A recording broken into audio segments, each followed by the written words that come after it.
Cinta Bernoda Darah, Jilid 1, Bagian 1. Puncak Gunung Taisan yang menjulang tinggi di angkasa, tertutup awan putih tebal yang bergumpal-gumpal mengelilingi puncak. Hampir selalu puncak Taisan tertutup awan, kecuali pada musim panas. Sekali waktu ada kalanya puncak Taisan yang meruncing itu tampak dari bawah. Keadaan inilah yang menimbulkan dongeng di kalangan penduduk di sekitar kaki dan lereng gunung, bahwa puncak Taisan merupakan anak tangga menuju ke sorga. Dan, bahwa hanya para dewa dan manusia setengah dewa saja yang dapat mendatangi puncak Taisan.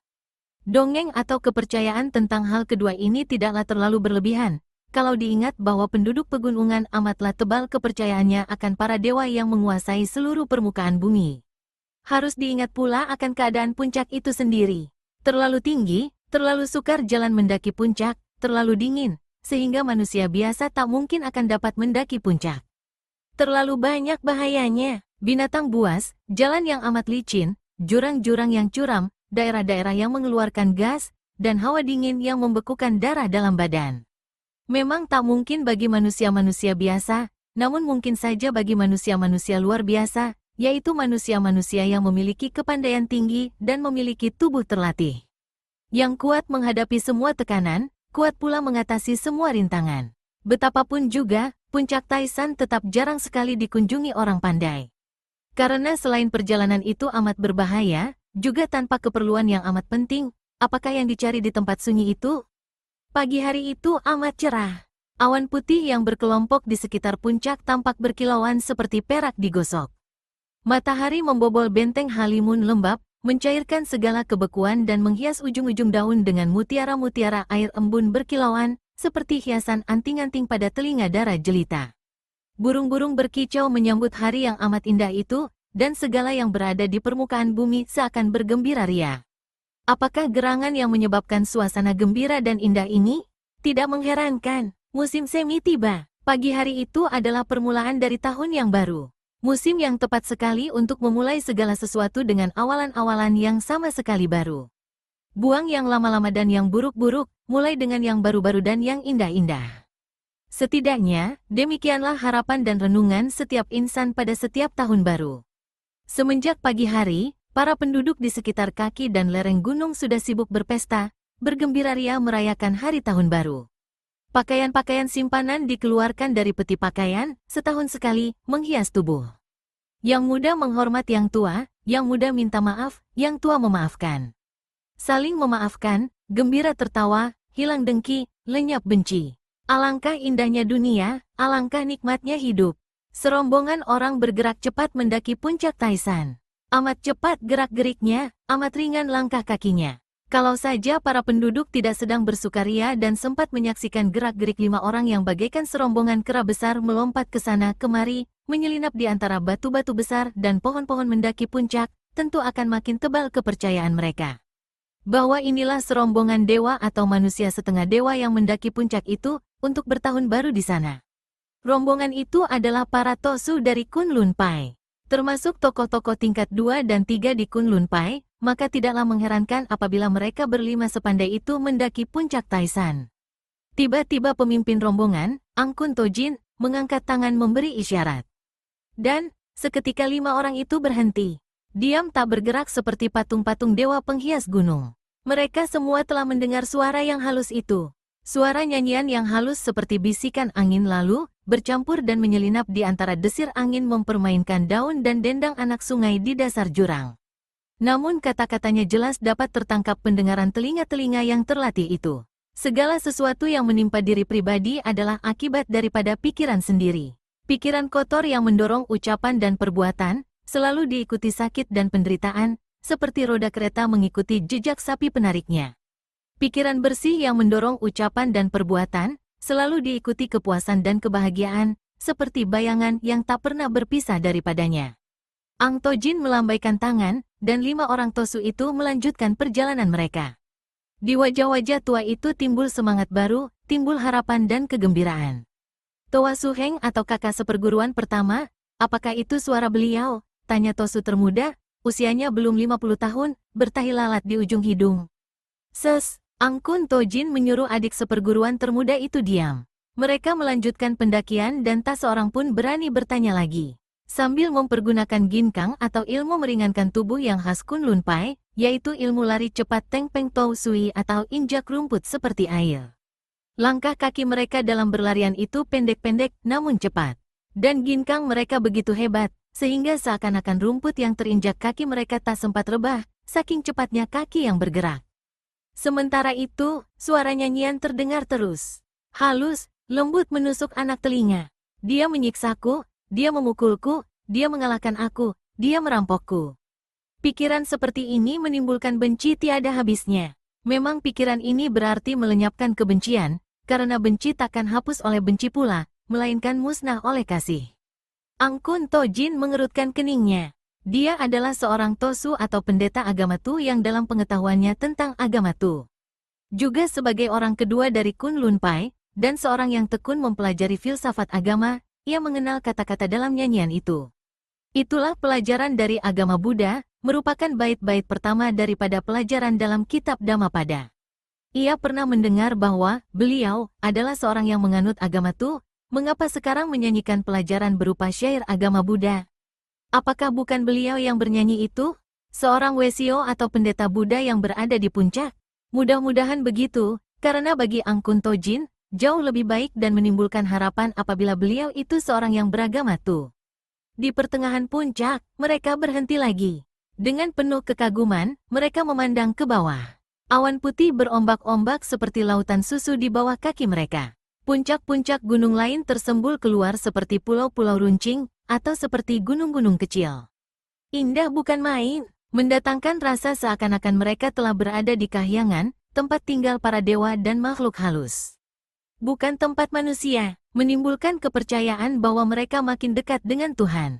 Memang, siapa dapat merasakan ketenangan dan ketenteraman, selalu akan merasa dekat dengan Tuhan. Perjalanan dilanjutkan mendaki puncak. Tidak sesukar tadi, bahkan bumi yang mereka injak, ditilami rumput-rumput hijau segar sehalus beludru. Akan tetapi setiba mereka di puncak yang dikelilingi batu-batu putih berjajar seperti menara, di tanah datar yang halus itu mereka mendapat kenyataan bahwa dua rombongan orang telah berada di situ mendahului mereka. Hahaha, kalian terlambat, sahabat-sahabat Kunlun Pai. Siapa terlambat takkan dapat, bukankah begitu kata peribahasa? Angkun Toyu, tegur seorang laki-laki pendek gendut berusia 60-an. Berpakaian sebagai petani sederhana, dengan kepala dilindungi kaping lebar. Di belakang si gendut ini berdiri 6 orang petani lain. Kesemuanya sudah 50 lewat usianya. Sikap mereka sederhana seperti pakaian mereka. Namun, jelas tampak kegagahan pada pandang mata mereka. Si Acai, Angkun Tojin mengucapkan puja-puja sambil merangkapkan kedua tangan di depan dada memberi hormat, diikuti oleh 4 orang adik seperguruannya. Tidak dinyana sahabat Kok Bincu dari Hoasan Pai sudah hadir. Selamat musim semi, Sicu atau orang gagah. Hahaha, selamat, Toyu. Semoga kalian panjang usia, penuh bahagia dan makin subur makmur dan kokoh kuat.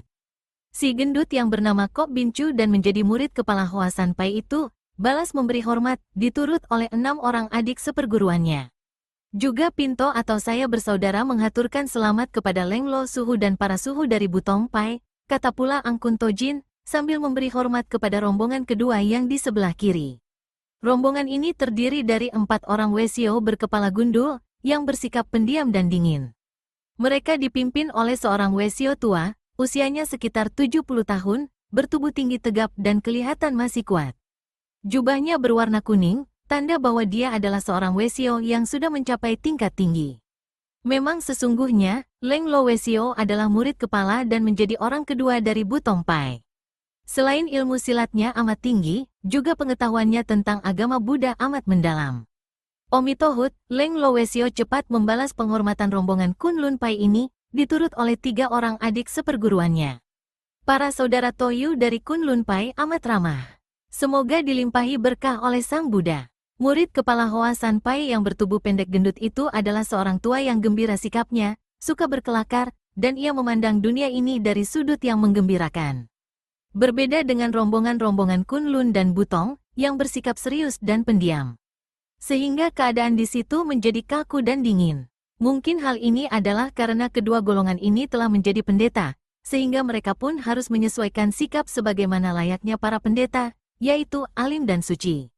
Murid-murid Hoa Sanpai adalah penganut agama Tu pula, akan tetapi mereka bukanlah Tosu, bukan pendeta agama ini, melainkan penganut biasa dan hidup mereka sehari-hari adalah sebagai petani. Melihat keadaan yang kaku dan dingin, Kok Bincu tertawa keras dan berkata, "Wah, 3 rombongan wakil partai persilatan terbesar di dunia tanpa sengaja telah berkumpul di sini. Kiranya dengan maksud yang sama pula, yaitu hendak bertemu dan mohon petunjuk dari Xiansu atau guru sakti. Bukankah begitu Angkun Toyu dan Leng Lo Suhu? Pinceng atau saya bersaudara memang hendak menghadap Bukit Xiansu yang mulia, dan mohon belas kasihannya," jawab murid kepala Butong Pai dengan suara merendah.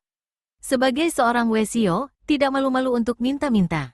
Karena beliau seorang pendeta Tu, sudah selayaknya kalau kami datang mohon diberi penerangan, jawab Angkun Tojin dengan angkuh. Belum tentu beliau seorang Tosu. Tadi Pinceng mendengar beliau menyanyikan syair kitab Dhammapada. Bukankah itu membuktikan bahwa Bukit Xiansu adalah seorang pendeta Buddha golongan kami, bantah Leng Lo Wesio dengan suaranya yang berat dan lambat. Mendengar ini, diam-diam para anak murid Kunlun Pai menjadi kaget, kagum dan juga khawatir. Nyanyian itu terdengar oleh mereka di lereng, masih amat jauh dari tempat ini. Akan tetapi ternyata mereka yang berada di puncak ini juga mendengarnya. Bukan main, penggunaan tenaga mujizat hikang yang disalurkan pada suara nyanyian itu, benar-benar sudah mencapai tingkat sempurna. Mereka khawatir, karena kalau betul-betul Bukit Xiansu seorang penganut agama Buddha, tentu saja tipis harapan bagi mereka untuk bersaing dengan para Wesio itu. Hahaha, Jiwi Lo Qianwei atau 2 pendekar tua harap jangan salah duga, dan menarik Xiansu pada golongan masing-masing. Biarpun saya sendiri, seperti juga sahabat semua, selama hidup belum pernah bertemu muka dengan Bukit Xiansu. Namun, sudah banyak saya mendengar tentang orang tua sakti itu. Beliau mengakui semua agama, seperti sifat para dewa yang melindungi semua manusia tanpa pilih bulu. Tentu beliau seorang yang amat adil.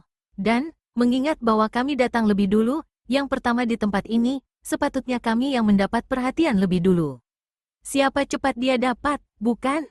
Angkun Tojin melangkah maju dan membantah, si Chu dan saudara-saudara dari Hoasan bukanlah orang-orang yang mencari kesempurnaan batin, melainkan jasmania. Hidup sebagai petani-petani yang bahagia. Ilmu silat Hoasan Pai juga sudah tersohor di kolong langit. Untuk apa pula mohon petunjuk Xiansu? Tentu bukan untuk urusan kebatinan. Akan tetapi kalau hendak mohon petunjuk tentang ilmu silat, untuk apakah pula? Pekerjaan petani tidak membutuhkan ilmu silat terlalu tinggi. Ucapan Toyu benar, sambung Leng Lo Wesio. Bagi pendeta-pendeta seperti kami dan para Tosu Kunlun, tentu saja amat membutuhkan petunjuk tentang kebatinan dari Xiansu. Akan tetapi para sicu atau orang gagah dari Hoasan, tak mungkin hendak minta petunjuk tentang kerohanian. Kalau mereka hendak minta petunjuk tentang ilmu silat, Pinceng atau saya kira Xiansu juga akan memberi petunjuk, jika melihat bahwa ilmu silat Hoasan Pai masih amat rendah. Ucapan ini biarpun terdengar membela, namun mengandung sindiran yang memandang rendah tingkat ilmu silat Hoasan Pai. Memang Wesio murid kepala Butong Pai ini berwatak keras dan kaku. Juga tidak biasa menyembunyikan apa yang dipikirkannya. Leng Lo Suhu benar-benar memandang rendah kami dari Hoasan Pai, tiba-tiba orang kelima dari Hoasan Pai membentak sambil melompat maju. Dia adalah Kok Cheng Chu, seorang yang bertubuh tinggi tegap, berwajah tampan dengan sepasang mata tajam bersinar-sinar. Usianya sekitar 30 tahun. Sama sekali tidak memandang rendah, bantah Leng Lo Wesio. Hanya Pinceng seringkali mendengar bahwa Hoasan Pai mengutamakan tenaga luar dan penggunaan kaki tangan dalam ilmu silat, tidak begitu mementingkan kekuatan dalam. Padahal Bukit Xiansu adalah seorang ahli kebatinan dan tentu saja petunjuknya akan berhubungan erat dengan kebatinan, maka tidak akan cocok dengan sicu sekalian. Tidak memandang rendah akan tetapi sama sekali tidak menghargai kepandaian lain orang. Sama saja, Leng Lo Suhu, kami dari Hoasan Pai memang masih rendah pengetahuan. Tidak ada sesuatu yang patut dibanggakan apalagi disombongkan. Akan tetapi, saya akan merasa takluk kalau seorang di antara para Lo Suhu dari Butong Pai dapat melebihi apa yang akan saya perlihatkan. Kok Cheng Chu yang masih berdarah panas, dan tidak tahan mendengar partainya dipandang ringan, segera melangkah lebar mendekati sebuah batu gunung yang berwarna putih. Batu ini sebesar perut kerbau, beratnya tidak kurang dari 500 kati. Seperempat bagian dari batu ini terpendam dalam tanah, kokoh kuat, dan untuk mencabutnya keluar kiranya dibutuhkan sedikitnya tenaga 1000 kati. Kok Cheng Chu memasang kuda-kuda di dekat batu, kedua tangannya merangkul dari kanan kiri. Lalu dengan sebuah teriakan keras, ia mengerahkan tenaga menjebol dan batu itu terangkat ke atas, terus diangkat ke atas kepalanya. Otot-otot kedua lengannya tersembul keluar, lehernya mendadak menjadi besar. Namun, wajahnya yang tampan itu tidak berubah, tetap tenang dan tersenyum. Pihak Bu Tongpai dan Kun Lun Pai memandang kagum. Sebagai ahli-ahli silat tingkat tinggi, mereka maklum bahwa bukanlah hal yang mudah dilakukan untuk mengangkat batu seberat itu hanya dengan mengandalkan tenaga luar. Selain membutuhkan latihan tekun dan lama, juga harus memiliki bakat alam, yaitu tenaga yang besar. Dan hal ini hanya dapat dimiliki oleh seorang laki-laki yang selama hidup tetap membujang. Melihat keadaan wajah Kok Cheng Chu, terang bahwa jago Hoa San Pai ini biarpun usianya sudah 30 tahun lebih, ternyata dia masih bujang, jejak tulen. Tenaga guakang atau tenaga luar si Chu hebat sekali, pinceng kagum, kata Leng Lo Suhu dengan sejujurnya. Akan tetapi hal ini memanaskan perut Leng Hai Wesio, murid keempat dari Bu Tongpai. Biarpun usianya sudah 60 tahun, Wesio keempat dari Bu Tongpai ini wataknya keras dan tidak mau kalah. Ia segera melompat maju mendekati Kok Cheng Chu dan berkata nyaring, main-main dengan batu mati ini apa sih anehnya? Si Chu, kalau kau sudah lelah dan bosan, boleh operkan batu itu pada pincang. Tadinya Kok Cheng Chu merasa bangga akan pujian murid tertua Bu Tongpai. Akan tetapi melihat dan mendengar sikap dan kata-kata Wesio keempat ini, diam-diam ia merasa penasaran juga kaget. Apakah Wesio yang kurus kering ini dapat mempergunakan tenaga seperti dia? Ia berseru keras, dan kedua lengannya bergerak ke bawah lalu ke atas, melontarkan batu besar itu kepada Leng Hai Wesio sambil berseru, Lo Suhu terimalah. Batu berat itu meluncur ke arah Wesio Bu Tongpai, kalau menimpa kepala tentu akan remuk. Namun dengan tenang Wesio ini menggerakkan kedua tangannya, menerima batu itu dengan gerakan indah. Kiranya ia telah menggunakan gerakan dewa menyambut mustika. Begitu kedua telapak tangannya menempel pada batu, ia meminjam tenaga lontaran tadi, dan terus mengayun batu ke bawah, ke atas lagi, dan melontarkannya ke atas. Diterima lagi, diayun dan dilontarkan lagi ke atas sampai 5 kali. Ketika untuk kelima kalinya batu itu menimpa turun, ia menggunakan gerakan menyabet dengan kedua tangan miring. Batu itu melenceng ke samping, terbanting ke atas tanah sampai amblas hampir setengahnya. Inilah gerak pukulan-pukul roboh gunung hitam, sebuah jurus ilmu silat Bu Tongpai yang lihai. Terdengar tepuk tangan memuji dari para Tosu Kun Lun Pai. Si Acai, ilmu pukulan Bu Tongpai benar-benar hebat, seru Ang Kun Tojin. Akan tetapi Pek Sin Tojin, murid kelima Kun Lun Pai yang bertahi lalat pada ujung hidungnya, menjadi penasaran melihat betapa dua orang dari rombongan Hoa San Pai dan Bu Tongpai seakan-akan mendemonstrasikan kepandaian. Kalau dari pihak Kun Lun Pai tidak ada yang bergerak, jangan-jangan pihaknya akan dipandang rendah. Ia melangkah maju mendekati batu itu, lalu berkata, Si Acai, batu terbanting keras jangan-jangan banyak cacing yang akan tertimpa remuk. Kaki kanannya bergerak mencongkel, dan batu itu menggelinding keluar dari dalam tanah, sampai 5 kaki lebih jauhnya. Gerakan ini saja membuktikan betapa lihainya para Tosu Kun Lun Pai. Yang paling berangasan di antara semua orang adalah Kok Cheng Chu. Ia mengeluarkan suara ejekan dari hidungnya, semua memamerkan tenaga dalam yang mengandalkan tenaga pinjaman, bukan tenaga asli dari otot dan urat. Biarpun kami dari Hoa San Pai hanya melatih otot untuk memperkuat tubuh, namun permainan Elwekang atau tenaga dalam seperti itu juga bukan hal aneh. Ia tidak melakukan tantangan, namun kata-katanya ini jelas mengangkat golongan sendiri dan tidak memandang tinggi dua rombongan lain. Juga ia berdiri dengan dada terangkat, kedua kakinya memasang kuda-kuda dengan sikap seolah-olah ia siap menghadapi siapa saja yang berani melawannya. Tentu saja sikap ini memanaskan hati pihak Kun Lun Pai dan Bu Tongpai, apalagi pihak Bu Tongpai. Kalau saja Ang Kun Tojin dan Leng Lo Wesio tidak memberi isyarat dengan pandang mata, tentu ada Tosu Kun Lun dan Wesio Butong yang melompat maju untuk menghadapi Kok Cheng Chu. Pada saat itu terdengar suara tertawa nyaring dan merdu. Semua orang menjadi kaget, memandang ke kanan kiri. Namun, tidak tampak seorang pun manusia. Padahal jelas sekali tadi terdengar suara ketawa seorang wanita, terdengar dekat sekali, bahkan suara pernapasan di antara kekeh tawa itu dapat mereka dengar. Omi Tohut, Leng Lo Wesio mengeluarkan suara sambil merangkapkan kedua telapak tangan di depan dada. Si Chu mengeluarkan sikap menantang, membikin marah Dewi Penjaga Gunung. Kita datang untuk mohon pelajaran kebatinan kepada Bu Kesiansu, sedangkan saudara-saudara dari Hoa Sanpai memperlihatkan kekerasan, sungguh lucu sehingga ditertawakan oleh segala makhluk halus, kata pula Ang Kun Tojin. Namun, diam-diam ia merasa gelisah karena ia dapat menduga bahwa yang mengeluarkan suara ketawa itu sudah pasti seorang yang memiliki kesaktian luar biasa. Terang bukan Bu Kesiansu, juga bukan yang bernyanyi tadi, karena suara ketawa ini adalah suara wanita.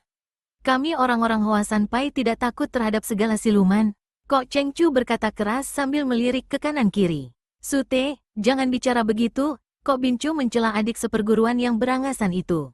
Akan tetapi suaranya terhenti, ketika tiba-tiba pada saat itu terdengar lagi suara ketawa. Dan kini, tahu-tahu di depan mereka telah berdiri seorang wanita yang amat cantik. Dia datang begitu saja seperti muncul dari dalam bumi, tidak tampak datangnya, tahu-tahu sudah berdiri di depan Kok Cheng Chu sambil tertawa terkekeh-kekeh. Bibirnya yang merah dan lembut itu terbuka, tampak dua deretan gigi yang putih seperti mutiara berbaris. 14 orang itu memandang dengan mata terbelalak. Sungguh seorang wanita yang amat cantik. Dilihat dari wajahnya yang segar berseri itu, agaknya belum 25 tahun usianya. Namun, sikap dan gerak-geriknya membayangkan kepribadian yang kuat dan berwibawa, tenang dan tabah, sikap masak seorang tokoh besar. Pakaiannya dari sutera tipis berwarna putih, sehingga terbayang baju dalam yang berwarna merah muda. Sepasang kakinya tertutup sepatu kulit mengkilap berwarna hitam. Yang menarik hati dan mengerikan adalah rambutnya. Rambut hitam gemuk, panjang sampai hampir menyentuh tanah di belakangnya, sebagian lagi terurai ke depan dari kanan kiri lehernya. Tubuhnya padat berisi, kulit leher, tangan dan mukanya halus dan putih seperti salju. Wanita yang cantik jelita, bersinar mata bengis, dengan mulut yang tampaknya selalu mengejek, dan diselubungi sesuatu yang aneh mengerikan. Begitu ia muncul, tercium bau harum seperti taman bunga. Hai hik, kiranya jejaka tampan yang mengeluarkan tantangan. Wah, untungku hari ini. Orang muda yang penuh tenaga dan hawa murni, kau dari golongan mana? Kok Cheng Chu biarpun sudah berusia 30 tahun lebih, namun tak pernah berdekatan dengan wanita. Memang ia tidak suka akan wanita, dan sudah bersumpah akan tetap membujang seumur hidup. Kini ia menjadi marah sekali menghadapi wanita cantik aneh yang sikapnya sombong, ketawanya terbuka tanpa mengenal sopan dan susila ini. Wanita tak bersopan, aku tidak suka bicara denganmu. Akan tetapi kalau kau ingin tahu, aku Kok Cheng Chu, murid kelima dari Hoa Sanpai. Sudahlah, pergi, jangan menambah muak dengan ketawa-ketawa seperti siluman. Hai hik, jejaka murni, nyalinya kuat.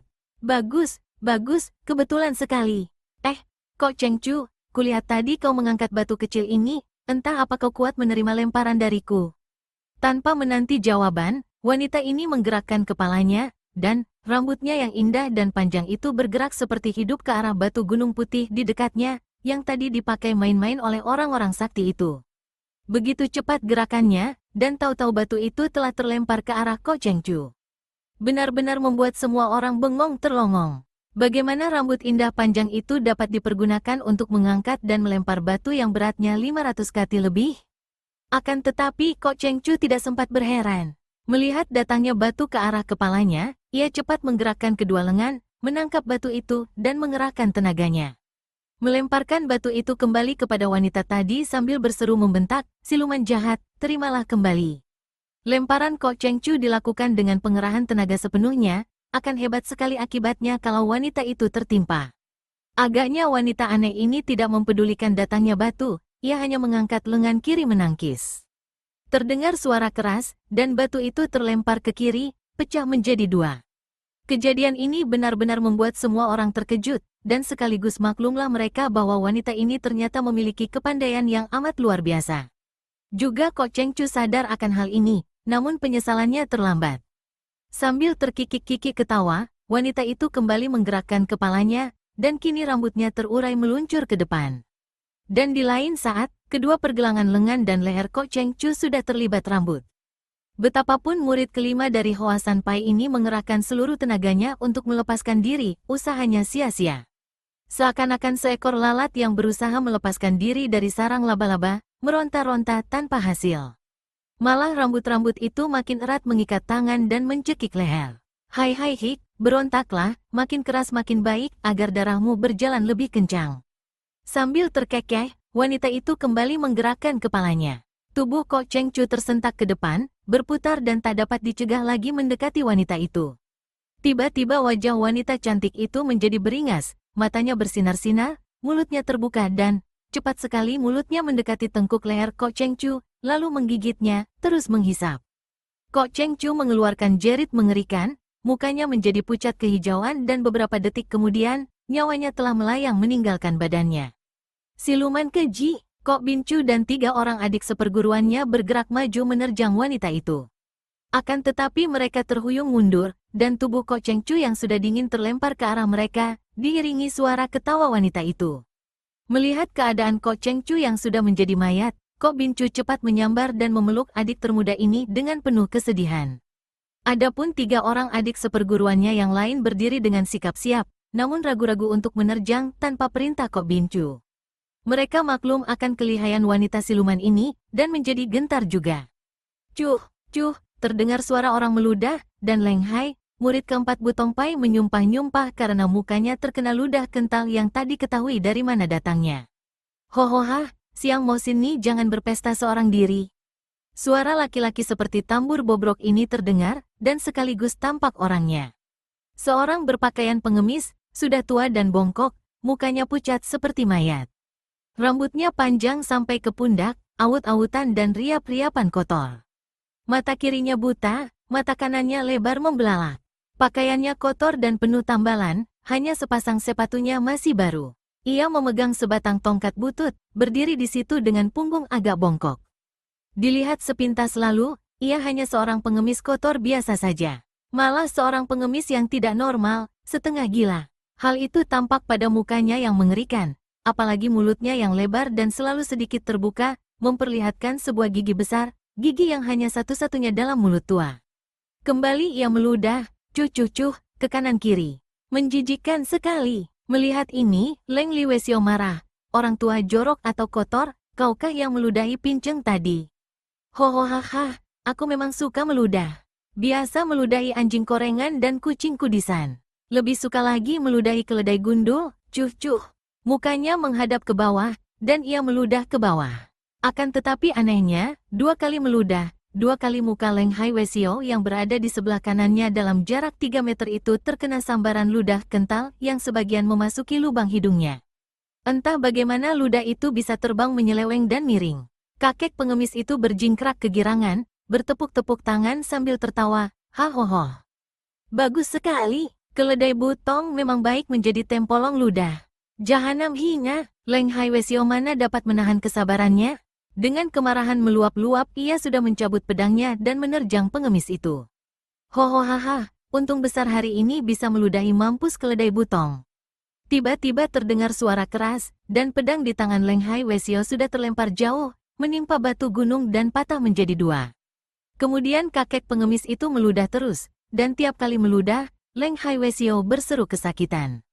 Hujan ludah itu mengenai tubuhnya, akan tetapi tidak hanya membuat kotor seperti tadi, kini terasa seperti pukulan-pukulan keras yang tepat mengenai jalan darah di tubuhnya. Tiap kali kakek itu meludah dan mengenai tubuhnya, ia berteriak mengaduh. Kemudian ia menggulingkan tubuh untuk menghindarkan diri. Namun, kakek itu terus meludah, bahkan agaknya makin keras, karena kini tubuh Leng Hai Wesio bergulingan seperti seekor cacing terkena abu panas. Dan dari telinga dan hidungnya keluar darah segar.